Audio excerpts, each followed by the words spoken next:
The birthday cake had 70 candles on it, and Mom looked happy as she posed for photos with my brother Derek and his wife Amanda. I stood off to the side holding a glass of sparkling cider, watching the family celebration from the periphery where I'd existed for the past 3 years. "Sarah, get in the photo," Aunt Diane called half-heartedly, but nobody moved to make space for me. "I'm good here," I said quietly. It had been like this since I'd moved away. The family had decided I was running from my problems, abandoning my responsibilities, choosing some mysterious new life over them. They didn't understand. They couldn't understand. And I couldn't tell them the truth. The truth was classified. 3 years ago I'd witnessed something I shouldn't have. I'd been working as a senior accountant at Morrison & Price, a mid-sized firm in Philadelphia, when I'd discovered irregularities in one of our biggest clients' accounts. Not small errors. Not accidental discrepancies. Systematic money laundering tied to an organized crime syndicate that federal prosecutors had been trying to crack for a decade. I'd done the right thing. I'd reported it. I'd testified before a grand jury. And then I'd become a protected federal witness under the U.S. Marshals Service Witness Security Program. Not full WITSEC. I hadn't needed a complete identity change, but enough protection that my location was classified, my communications were monitored for my safety, and certain assets had been placed under federal protection. Including the house I'd owned in Philadelphia, the 3-bedroom colonial I'd bought 5 years ago in a quiet neighborhood near Rittenhouse Square. The house was worth $900,000 now, nearly triple what I'd paid. The market had exploded. But I couldn't sell it. Couldn't live in it. Couldn't even visit it without U.S. Marshal approval and escort. It sat empty, maintained by a federal property management service, part of my protected assets until the trial concluded and the organization was fully dismantled. My family knew none of this. They thought I'd had a breakdown and run away. They thought the house was abandoned, forgotten, a symbol of my failure to commit to anything. "So Sarah," Derek said loudly as we moved from cake to coffee in Mom's living room, "we need to talk about your property situation." I looked up from my phone. "Pie what?" "Your house." He said it the way you might say your mess, or your problem. "The one you abandoned 3 years ago. The one that's just sitting there empty while you're off doing whatever it is you do." "I didn't abandon it," I said carefully. "I had to relocate for work." "Work?" Amanda laughed, that brittle sound I'd learned to hate. "You mean that mysterious job nobody's allowed to know about? The one that pays so little you can't even visit for holidays?" "I'm here now," I pointed out. "After missing 3 Christmases, 2 Thanksgivings and Mom's last birthday," Derek shot back. "You show up for one party and think that makes up for everything?" Dad set down his coffee cup. "Derek, what's this about?" "I'm getting to it." Derek pulled out his phone, tapped a few times, then held it up showing what looked like a real estate listing. "Your empty house is sold. I found a buyer, negotiated a great price and closed the deal last week. Someone had to pay your debts and handle your responsibilities." The room went very quiet. I stared at the screen, seeing photos of my house. My front porch, my living room, my kitchen, listed under sold, with a price of $875,000. "You sold my house," I said slowly. "I handled your abandoned property," he corrected. "The place has been sitting empty for 3 years, Sarah. You weren't paying the property taxes, weren't maintaining it. The neighborhood association was threatening liens. I did what you should have done years ago. I took responsibility." "How?" I asked, my voice very calm despite the ice flooding my veins. "How did you sell a house you don't own?" "Power of attorney," Amanda said proudly. "Derek got it signed 2 years ago when you were still barely communicating with the family. You gave him authority to handle your affairs in Pennsylvania." I had never signed any such document. "I never gave you power of attorney," I said quietly. "Sure you did." Derek pulled up another photo on his phone. "Right here. Your signature notarized and everything. You were so scattered back then you probably don't even remember." I looked at the document on his screen. It did have my signature. Or rather, a very good forgery of my signature. The notary stamp looked official. The date was from 18 months ago, during a period when I'd been in protective custody in another state, completely unreachable by my family. "That's not my signature," I said. "Oh, come on." Derek rolled his eyes. "Don't start making excuses. This is classic Sarah. Avoid responsibility, blame everyone else, refuse to deal with reality. Where's the money? I asked. What money? The $875,000 from the sale. I used it to pay off your debts, Derek said. Property taxes, homeowners association fees, maintenance costs, legal fees for the sale. And honestly, after everything Mom and Dad have done for you over the years, I think they deserved some compensation for the stress you've caused. Mom looked uncomfortable. Derek, we didn't ask. You didn't have to ask, he interrupted. Sarah abandoned you. She disappeared for 3 years, barely called, never visited. The least she owes you is the money from that house she was never going to live in anyway. How much? I asked, still in that calm voice. How much went to Mom and Dad? $200,000, Amanda said. Which is more than fair considering they raised her for 18 years and she's been nothing but ungrateful. And the rest? Like I said, debts, fees, expenses. Derek shrugged. There's about $50,000 left. I was going to give it to you today actually. Consider it a gift for finally showing up to something. He pulled out an envelope from his jacket pocket and tossed it on the coffee table in front of me. There's a check. You should be thanking me. I didn't touch the envelope. You forged my signature, I said quietly. You sold a house you had no legal right to sell. You took nearly $900,000 that wasn't yours. And you think I should thank you? I handled your mess, Derek snapped. Something you've never been capable of doing yourself. You ran away from your life, Sarah. You left everything behind like it was garbage. So yes, I stepped up. I took care of business. I did what needed to be done. Derek did us all a favor, Uncle Mike added from his chair by the window. That house was becoming a neighborhood eyesore. Empty properties bring down property values. He protected your investment and everyone else's. He committed fraud, I said. The room erupted in protest. Don't you dare, Mom said, tears forming. Don't you dare accuse your brother of anything. He's been here. He's been present. He's taken care of things while you've been off living your secret life, refusing to tell us anything, treating this family like we're strangers. We don't even know where you live, Aunt Diane added. You won't tell us what you do for work. You show up once a year if we're lucky, stay for an hour and leave. And now you want to complain that Derek handled your abandoned property? You should be ashamed. The house wasn't abandoned, I said. It was being maintained. Property taxes were paid. The mortgage was current. Someone was taking care of it. Who? Derek challenged. Who was maintaining it? Because I drove by there a dozen times and it always looked empty. No cars, no lights, nothing. That doesn't mean abandoned. It means you weren't there, Amanda said sharply. It means you left it behind just like you left this family behind. Derek did what any responsible person would do, he cleaned up your mess. I want to see the sale documents, I said. Why? Derek's eyes narrowed. So you can try to undo it? Find some technicality? The sale is final, Sarah. Closed. Done. The new owners take possession next week. I want to see the documents, I repeated. No. Derek crossed his arms. You don't get to waltz back into our lives after 3 years and start making demands. You lost that right when you disappeared. You want documents? Hire a lawyer. Oh wait, you can't afford a lawyer because you pissed away your career along with everything else. I took a slow breath. My phone had been vibrating in my pocket for the past 5 minutes. I knew who it was. The Marshal's service monitored my location at all times. When I'd entered Mom's house, they'd logged it. Standard procedure. But they'd also likely noticed the elevated stress indicators from my biometric monitoring. The fitness watch I wore wasn't just a fitness watch. Family nodded approvingly, I said quietly, looking around the room. Mom, Dad, Aunt Diane, Uncle Mike, my cousins Josh and Emma. All of them looking at me with disappointment. All of them certain Derek had done the right thing.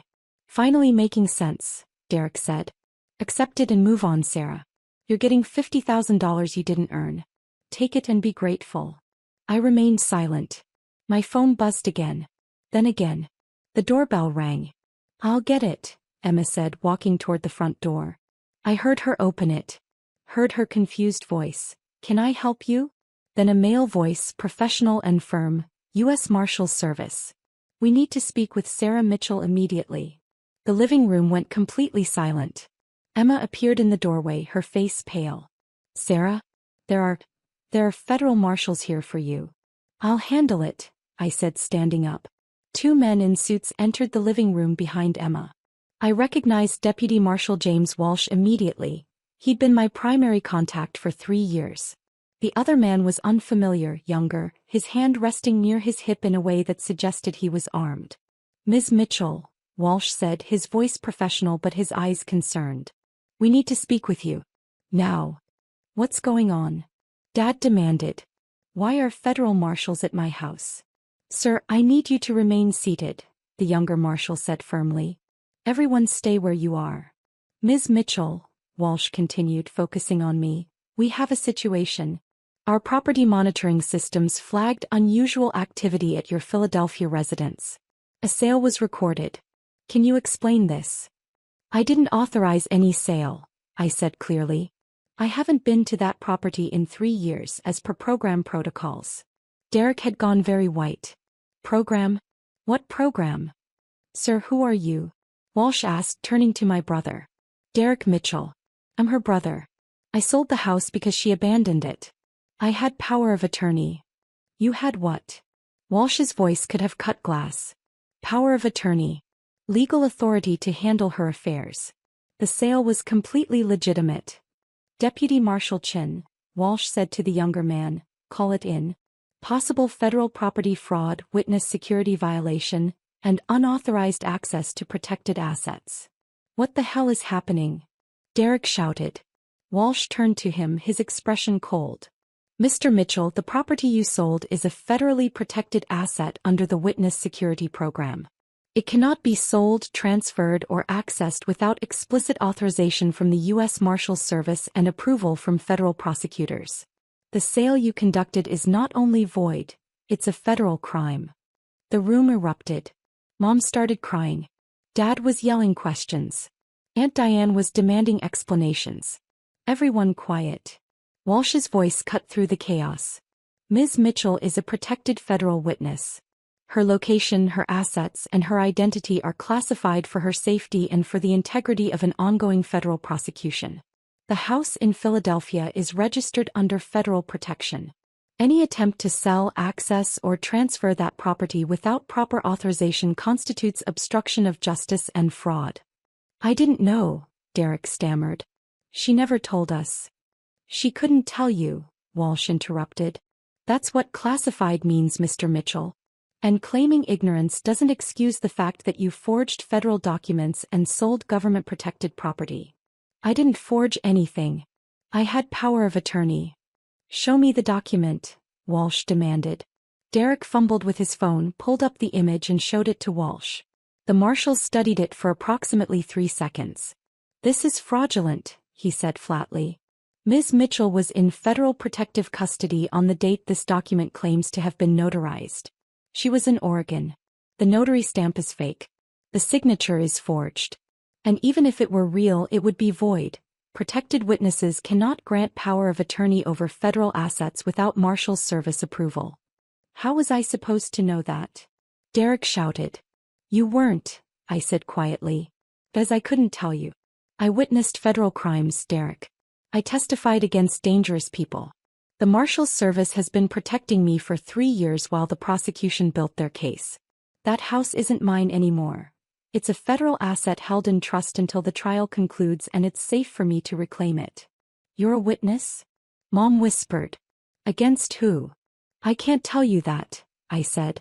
I've never been able to tell you. That's why I disappeared. That's why I couldn't visit. That's why everything has been classified. But you let us think, Dad started. I let you think whatever you needed to think, I interrupted, because the alternative was telling you the truth and potentially putting you in danger. The people I testified against are part of an organization that's killed witnesses before. The Marshals Service relocated me, changed my routines, and put my assets under protection to keep me safe. And to keep you safe by keeping you ignorant. Jesus Christ, Uncle Mike breathed. Derek was shaking. The sale. The buyers will be contacted by federal authorities, Walsh said. The sale is void. Any money transferred will be frozen and returned. Any documents filed will be sealed. And you, Mr. Mitchell, will be facing federal charges for fraud, forgery, and obstruction of a federal witness protection program. I didn't mean to. Doesn't matter, the younger Marshal, Chin said, having finished his phone call. Intent isn't required for these charges. You sold federal property. That's enough. Amanda was crying now. What's going to happen to him? That depends, Walsh said, looking at me. Ms. Mitchell, do you wish to press charges? The room held its breath. I looked at Derek. My older brother who'd bullied me throughout childhood. Who'd called me weak, called me a failure, called me a coward for running away. Who just admitted to forging my signature and stealing nearly $1 million. Yes, I said quietly. I do. Sarah, no. Mom screamed. He's your brother. He's a criminal, I said. He forged federal documents. He committed fraud. He sold property that was under federal protection, potentially compromising an active witness security case. If the people I'm testifying against found out about this sale, if they tried to trace the property records, they could have found me. Derek didn't just steal money, he potentially endangered my life. I didn't know, Derek whispered. You didn't care, I corrected. You saw an opportunity to take what you thought was mine and you took it. You didn't call me. Didn't ask permission. Didn't question why the house was empty. You just assumed I'd abandoned it, assumed I'd failed at something else, and decided you deserved the money more than I did. We're family, Dad said desperately. You can't do this to family. Family doesn't steal from each other, I said. Family doesn't forge signatures. Family doesn't sell property that isn't theirs. You want to talk about abandonment? Derek just tried to steal nearly $1 million from me and give you $200,000 of it. That's not family. That's theft. Walsh pulled out handcuffs. Derek Mitchell, you're under arrest for fraud, forgery, and obstruction of justice in relation to a federal witness protection program. You have the right to remain silent. The scene devolved into chaos. Amanda was screaming. Mom was sobbing. Dad was shouting at me, calling me heartless, calling me a traitor. I stood quietly and watched as Walsh handcuffed my brother and led him toward the door. Ms. Mitchell, Chin said to me, we need to relocate you immediately. This incident has compromised your current security protocols. Pack whatever you brought. You're coming with us. I understand, I said. Sarah, don't do this, Mom begged, grabbing my arm. Don't take him away. He made a mistake. He didn't know. He didn't ask, I said, gently removing her hand. He saw an opportunity to profit from what he thought was my failure and he took it. That's not a mistake. That's a choice. You're destroying this family, Dad said, his voice shaking with rage.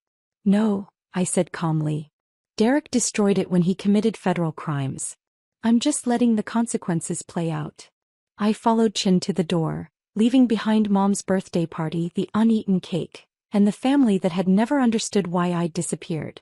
In the government SUV, Walsh turned to me from the front seat. You okay? I'm fine, I said. That was your brother. I know. This is going to be all over the news, he warned. Federal witnesses' brother arrested for fraud. It'll complicate the trial. Will it compromise the case? I asked. No. The case is solid. But it'll add media attention. Make things harder for you. Harder than the past 3 years? I asked quietly. He smiled slightly. Fair point. We drove to a safe house in Delaware, a nondescript townhouse that would be my home until the trial concluded in 4 months. Chin and another marshal swept it for security while Walsh briefed me on the new protocols. Your brother will likely take a plea deal, he said. Federal charges, clear evidence. His lawyers will want to avoid trial. What's he looking at? 2 to 5 years probably. Depends on the judge. The prosecutors are pretty angry. Witness protection violations are taken seriously. And the money? Already frozen. The buyers will get their $875,000 back. Your house is still secure, still under federal protection. Nothing actually changed except Derek's freedom. I nodded slowly. For what it's worth, Walsh said, you did the right thing. If you'd let it go, if you'd tried to handle it privately, it could have compromised everything. The organization you're testifying against has people looking for any weakness. A property sale on record with your name attached? They'd have found it eventually. I know, I said. Over the next few weeks, The story played out exactly as Walsh predicted. Derek's arrest made headlines. Federal witness's brother charged with fraud. The news stories portrayed me as either a hero for standing up to corruption or a villain for prosecuting my own brother.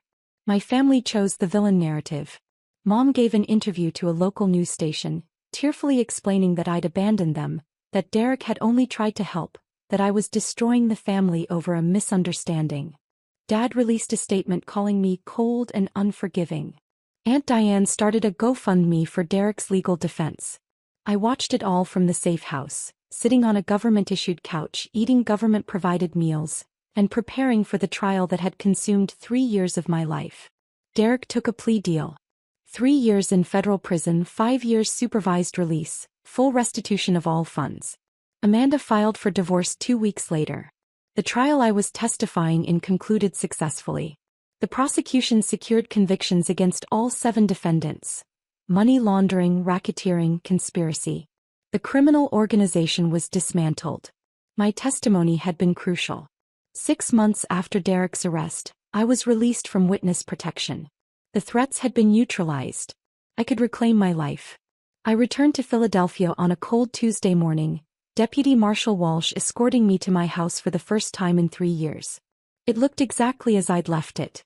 The federal property management team had maintained it perfectly. Fresh paint, manicured lawn, updated appliances. But more importantly, it was mine again. Truly mine. Market value is over $950,000 now, Walsh said, handing me the keys. You could sell it if you wanted. I think I'll keep it, I said. For a while anyway. I'd already accepted a new position. Senior forensic accountant with the FBI's Financial Crimes Division. The work I'd done uncovering the money laundering had impressed the right people. My salary would be $156,000 annually with federal benefits and a security clearance. The job started in 3 weeks. I spent the first week back in my house just existing in it. Remembering what it felt like to have a home. A place that was mine that I could stay in without looking over my shoulder. My family reached out exactly once. Mom sent an email. Derek is suffering in prison because of you. I hope you're happy. You've destroyed this family. We want nothing to do with you ever again. I read it once, then deleted it. I hadn't destroyed anything. I'd simply refused to let my brother's crimes go unpunished because we shared DNA. I'd chosen justice over family loyalty, integrity over convenience. The decision had cost me my family's approval. But I still had my house, my career, my freedom, my integrity, and honestly, that was worth more than their approval had ever been. 3 months later, I was sitting in my home office reviewing case files for the FBI when my doorbell rang.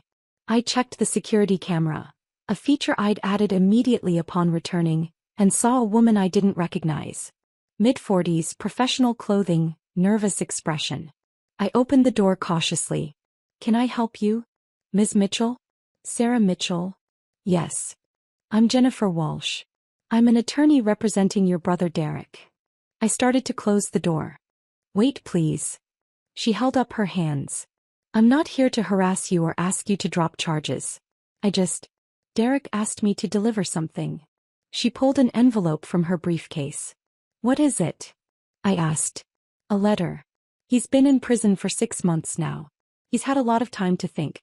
He asked me to give this to you. I took the envelope but didn't open it. Anything else? He's genuinely sorry, Jennifer said quietly. For what it's worth. He understands what he did was wrong. Not just legally wrong, morally wrong. He stole from you. He betrayed your trust. He put your safety at risk. He knows that now. Good for him, I said. He doesn't expect forgiveness. He just wanted you to know. After she left, I sat at my kitchen table and stared at the envelope for 20 minutes before opening it. The letter was handwritten, 4 pages long. Sir, I don't expect you to read this. I don't expect you to care. But Jennifer said she'd try to deliver it, so I'm writing anyway. You were right about everything. I sold your house because I could. Because I wanted the money. Because I'd convinced myself you didn't deserve it, that you'd abandoned it, that you'd abandoned us. I told myself I was being responsible, cleaning up your mess, doing what needed to be done. But the truth is simpler and uglier. I was jealous. You bought that house when you were 26 years old. I was 29 and still renting. You had a successful career, a beautiful home, your whole life figured out. And I resented it. I resented you. When you disappeared 3 years ago, when you stopped coming to family events and wouldn't explain why, I was almost happy. Finally, Sarah had failed at something.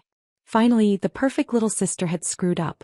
I never considered that you might have a good reason for disappearing. I never thought maybe you were in trouble, maybe you needed help, maybe something serious was happening. I just saw an opportunity. The house was empty. You weren't there. And I knew where you kept your important documents from when I'd helped you move in years ago. I knew your signature. I knew how to forge it. I told myself I was helping. But I was stealing. From my own sister. I didn't know about witness protection. I didn't know about the federal investigation. But even if I had known, I'm not sure I would have acted differently. I was that far gone in my resentment. Prison has given me a lot of time to think about who I've become. About the person I was to you growing up. The bullying, the dismissal, the constant criticism. I was the older brother. I should have protected you. Instead, I tore you down every chance I got. You deserved better. You deserved a brother who celebrated your success instead of resenting it. Who trusted you instead of assuming the worst. Who asked questions instead of making judgments. I'm not asking for forgiveness. I don't deserve it. I'm not asking you to drop charges or show mercy. You did the right thing, and I respect that, even though it's costing me 3 years of my life. I just wanted you to know that I understand now. I understand what I did. I understand what I've always done to you. And I'm sorry. I'm sorry for selling your house. I'm sorry for forging your signature. I'm sorry for stealing your money. I'm sorry for putting your safety at risk. But mostly, I'm sorry for being a terrible brother for 32 years. You're going to do great things, Sarah. You already have. I hope someday I'll be able to read about your success without feeling jealous. I hope someday I'll have become the kind of person who can be proud of you instead of resentful. I've got 3 years in here to work on it. I hope you have a good life. You've earned it. Derek. I read the letter twice, then set it down on the kitchen table. It was a good apology. Honest, specific, taking full responsibility without making excuses. It didn't change anything. Derek would serve his sentence. He'd be released in 2.5 years with good behavior. He'd rebuild his life somehow. And I'd continue with mine. Maybe someday, years from now, we'd have a relationship again. Maybe the prison time would genuinely change him. Maybe he'd become the brother he should have been all along. Or maybe not. Either way, I'd be fine. I folded the letter carefully and put it in a drawer in my home office. Not thrown away, but not displayed either. Just filed. Part of the record. Part of the story. Then I went back to my case files, back to the work of tracking financial crimes and building cases against people who thought they could steal without consequences. It was good work. Important work. And I was very, very good at it. 3 years later, Derek was released from federal prison. I heard about it through Aunt Diane's Facebook post. Welcome home, Derek. We missed you. You never contacted me directly. Mom and Dad retired to Florida. I sent them a card when they moved but received no response. My career flourished. I was promoted to Assistant Special Agent in charge of the FBI's Financial Crimes Division. I led investigations that recovered hundreds of millions in stolen assets. I became an expert witness, testifying in federal cases across the country. I eventually sold the Philadelphia house for $1.2 million and bought a beautiful brownstone in Washington, D.C., closer to FBI headquarters. I dated occasionally, made friends in my new city, lived a quiet and successful life. And I never, not once, regretted pressing charges against my brother. Because some things are more important than family loyalty. Things like integrity, justice, the rule of law. Things like knowing that you stood up for yourself, that you refused to let someone steal from you just because you shared DNA. Things like being able to look at yourself in the mirror and know you did the right thing even when it was the hardest thing. That's worth more than any family approval could ever be. That's worth everything.